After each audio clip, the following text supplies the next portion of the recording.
برطانیہ میں قائم انسانی حقوق کی عالمی تنظیم ایمنسٹی انٹرنیشنل نے اپنی ویب سائٹ پر جاری ایک پوسٹ میں کہا ہے کہ بھارتی وزیر اعظم نریندر مودی بڑھتی ہوئی سخت گیر ہندوتوا پالیسیوں سمیت اپنے کالے کرتوت کی وجہ سے بین الاقوامی سرخیوں میں رہتے ہیں، جن کا خصوصی نشانہ مقبوضہ جموں کشمیر کے عوام ہوتے ہیں۔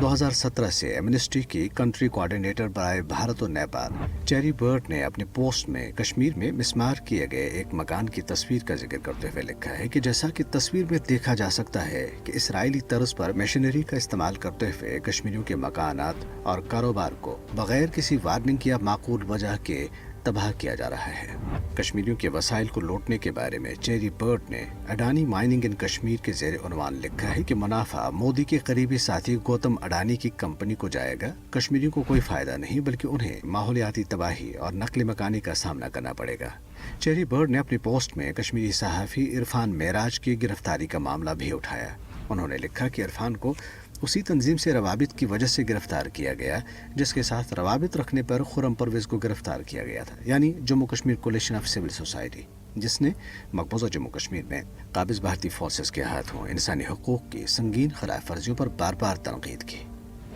چیری برٹ نے حال ہی میں امریکی محکمہ خارجہ کی طرف سے جاری سالانہ رپورٹ کا بھی حوالہ دیا، جس میں کشمیر کے علاوہ بھارت بھر میں مذہبی اقلیتوں، اختلاف رائے رکھنے والوں اور صحافیوں کو نشانہ بنانے اور انسانی حقوق کی دیگر خلاف ورزیوں پر بھارتی حکومت پر کڑی تنقید کی گئی۔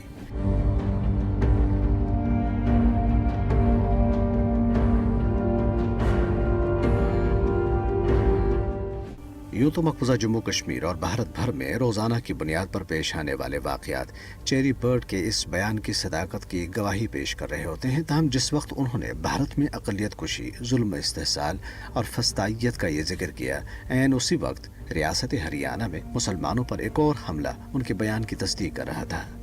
یہاں ایک ہندوتوا مسلح گروپ نے نماز ادا کرنے والے مسلمانوں پر حملہ کیا اور مسجد میں توڑ پھوڑ کی، جس کے بعد علاقے میں کشیدگی پھیل گئی۔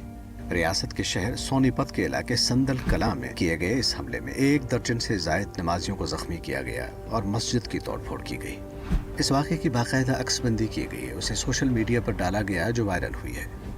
رام نومی کے موقع پر 8 ریاستوں میں مسلمانوں پر حملے کر کے ان کی مساجد اور املاک کو بے پناہ نقصان پہنچایا گیا۔ ان میں سے ریاست بہار کے ضلع نالندہ میں پیش آمدہ ایک واقعے میں 110 سالہ پرانے مدرسے اور لائبریری کو 1000 کے قریب ہندو جنونیوں نے حملہ کر کے نظر آتش کر دیا۔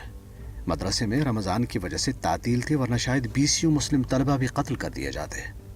BBC ہندی کے مطابق مدرسہ اور لائبریری کے نگراں محمد شہاب الدین نے کہا کہ مدرسے میں 4500 سے زائد کتابیں، جن میں بہت سی نایاب تھیں،